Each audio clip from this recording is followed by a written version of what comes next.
Did you know that there are phrases narcissists fear to hear? Whether it's a partner, a friend, or a coworker, dealing with narcissists can leave you feeling drained, hurt, or even exploited. It's like you're constantly giving, but never receiving. But what if there were simple phrases you could use to shut them down? And what if you had 7 powerful phrases that could protect and empower you in any situation?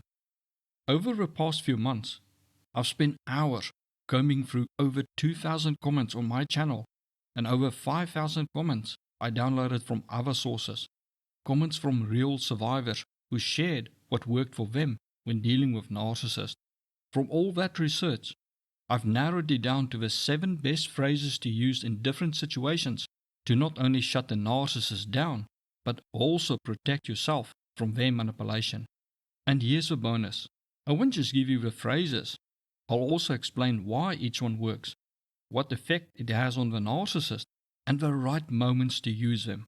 By the end of this video, you'll feel more confident and equipped to take control of these difficult situations. Let's dive right in. The first phrase is great for most situations where the narcissist does something you simply can't tolerate. It's, "That's not acceptable." When you say this, you're making it crystal clear what behavior you won't tolerate. Maybe they want you to drive them all around on Saturday for free because it's really important to them. That's not acceptable. They have to give you some gas money. You don't owe them your time or gas money. Or maybe they throw a tantrum. Just calmly say, "Your behavior is not acceptable," and walk away. A softer version of this is, "That doesn't work for me." The reason narcissists hate hearing this is because they can't stand being told what they can and cannot do. They feel entitled to whatever they want without consequences. Saying, "That's not acceptable," isn't just drawing a line in the sand. It's like digging a moat around a castle. You're protecting yourself and saying, "This is where I stand." Now, of course, the narcissist may not like this and could push back. They might say you're being unreasonable or overreacting. That's where the second phrase comes in. It cuts off unnecessary arguing and shuts down the manipulation. It's, "I'm not discussing this with you." This phrase is short, direct, and firmly closes the door to any further manipulation. Narcissists are always looking for ways to twist your words and make you question yourself because they can't stand losing control. When you say, "I'm not discussing this with you," you're telling them clearly that you won't engage in their games. You have every right to set boundaries, to be treated with dignity, and to walk away from an argument. This phrase strengthens your boundaries even further. Not only do you have a moat around your castle protecting your space, but now you've put up a wall to stop anyone who dares try to cross it. Now, if there's anything we can take away from narcissists, then it is that they love to use your emotions against you. As a caring person, it is common to fall into their guilt-tripping or shaming traps, where they make you feel wrong for having boundaries or saying no to them. When narcissists don't get what they want, they don't just give up. No, they double down. And that's where things get tricky. They don't walk away. They find new ways to manipulate, attacking from different angles. If you don't know how to shut them down, they may try gaslighting you, twisting the situation, or even turning things around to make you look like the villain. Sure, having a moat by saying, "That's not acceptable," is powerful, but the dry moat, that's not enough. A dry moat only slows them down so long. Eventually, they'll try to breach the castle walls, using tactics like, "You're being unreasonable," or "It's always about what you want." And that's where phrase number 3 comes in. That's your opinion.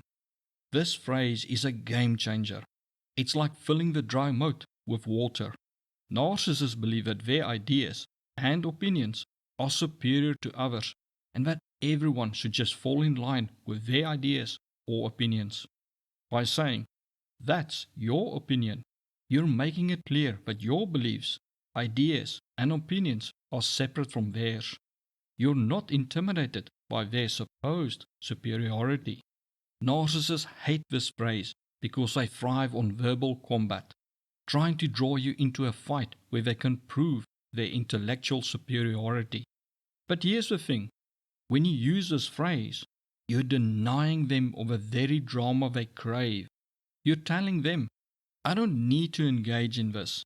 Your opinion doesn't affect me. It's a powerful statement that not only shuts them down, but also crushes their sense of superiority. You're showing them that their opinion doesn't matter to you and that you won't change who you are to make them happy. You're not their puppet, and that drives them crazy. If you found this video helpful so far, take a moment to hit the like button to show your appreciation. Now, let's step back for a moment. Castles aren't just fortresses. They're meant to be lived in. They're meant to house people, just like we, as humans, are meant to have others in our lives. But you don't want to just have anyone strolling into your castle or life. That's where drawbridges come in handy. They are designed to let people in at specific points and in a confined, manageable way. In the same way, you need to decide how others are allowed to interact with you. This includes narcissists. Sometimes you can't outright say no, but that doesn't mean you have to give them free rein. You set the terms, just like a drawbridge controls access to the castle. And that's where phrase number 4 comes in. This is what I want from you. This phrase is a game changer because it puts you in control of the interaction. You're clearly stating your needs and how you expect others to behave. A softer version of this phrase is, this is what works for me. Both are powerful because they allow you to dictate the terms of engagement while keeping yourself safe. Narcissists hate this phrase because they want to be the ones dictating the rules. They feel entitled to everything without giving anything in return. But when you say, this is what I want from you, you flip the script. You're telling them, you don't get to make the rules here. I do. And here's where it gets even more powerful. When you combine it with phrase 1, 2, and 3, you've built an almost impenetrable defense. Imagine this. The narcissist asks you to drive him to town for free. You start with a softer version of phrase 1. That doesn't work for me. Then you follow it up with phrase 4. This is what works for me. And ask them for gas money. Of course, they push back, accusing you of being selfish for even asking for gas money. So you calmly shut them down with phrase 3. That's your opinion. Then, to keep the boundary clear, you repeat phrase 4. This is what works for me. And then restate, I need gas money from you.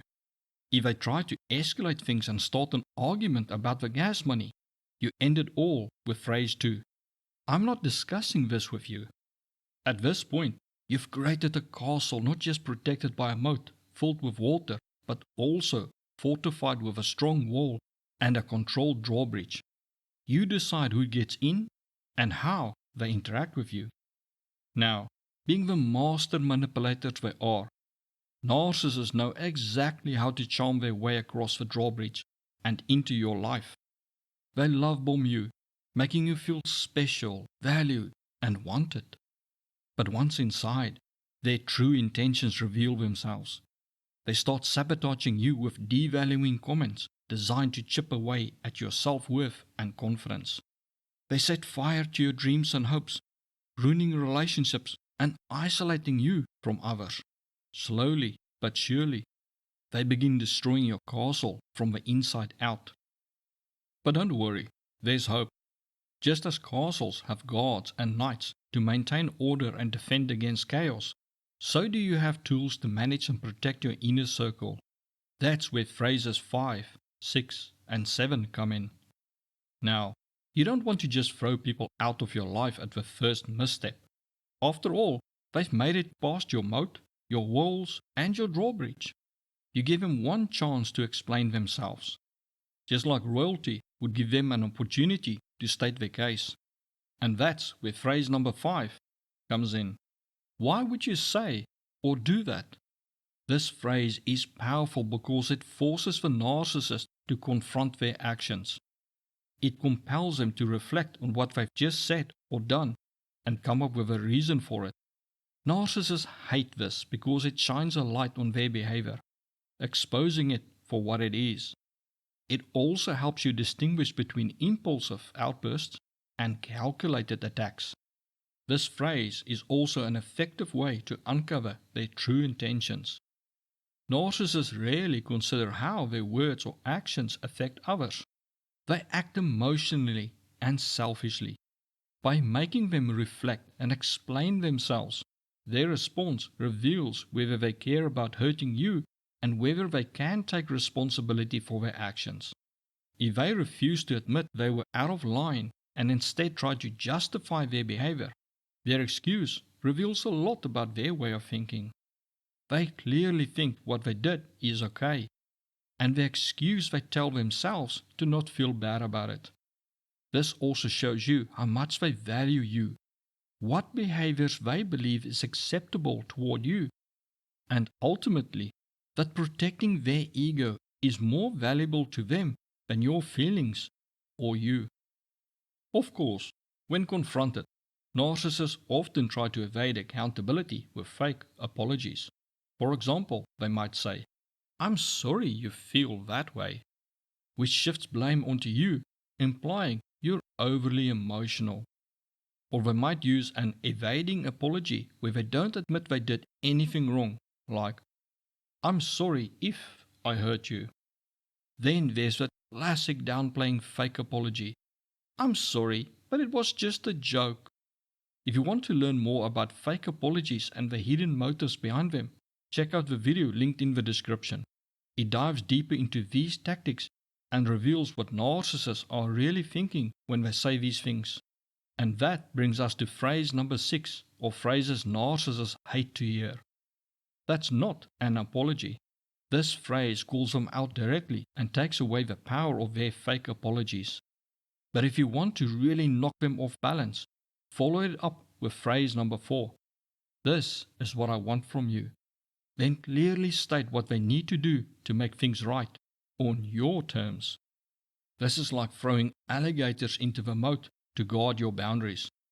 Now, the narcissist knows that crossing the moat, your boundaries, isn't just going to get them wet, which they can overcome with a simple "sorry," but that there will be real consequences.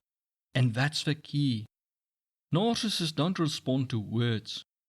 They respond to actions and consequences. They only adjust their behavior when they know that failing to do so will cost them something. By pairing these two phrases, you make it clear your boundaries are not suggestions, they are rules, and breaking them comes with serious repercussions. Now, just like royalty in a castle, you deal with repeat offenders and people who charm their way into your life only to reveal their true, toxic nature later.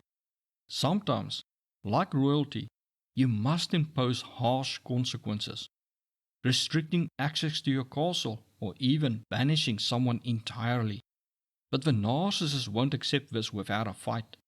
They'll attack your decisions, paint you as the villain, and cast themselves as the innocent victim. Which brings us to phrase number 7 and 8. Yes, there is a bonus phrase, because I feel it may come in handy in some extreme cases. When you've made your decision and the narcissist tries to argue with you or plead for one last chance, stand firm with phrase number 7. I've already made my decision. This phrase is like raising the drawbridge to protect your castle. It's a reminder that you're the ruler of your boundaries and you don't have to explain, apologize, or justify your choices to anyone. Narcissists thrive on endless debates and guilt trips, but this phrase shuts them down. It sends a clear message. Your boundaries are not up for negotiation. Now, some narcissists will escalate further. They might throw tantrums, which you can calmly shut down with phrase number 1. That's not acceptable. But be warned, in the most extreme cases, they might try the ultimate guilt trip. threatening to harm themselves, and blaming you for it. This is emotional blackmail, and it is a heavy burden to bear. That's where phrase number 8 comes in. That's your choice. This phrase makes it crystal clear that their actions are their responsibility, not yours.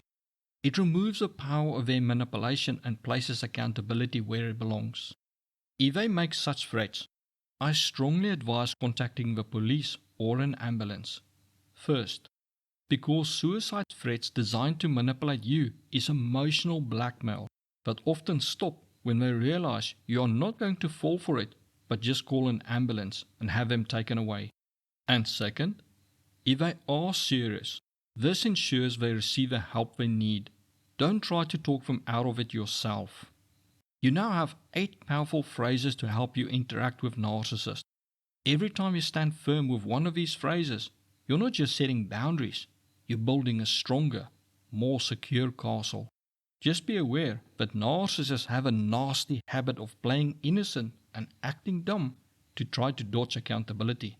Click this video to learn more about this infuriating but highly effective tactic. Thank you for watching, and I'll see you there.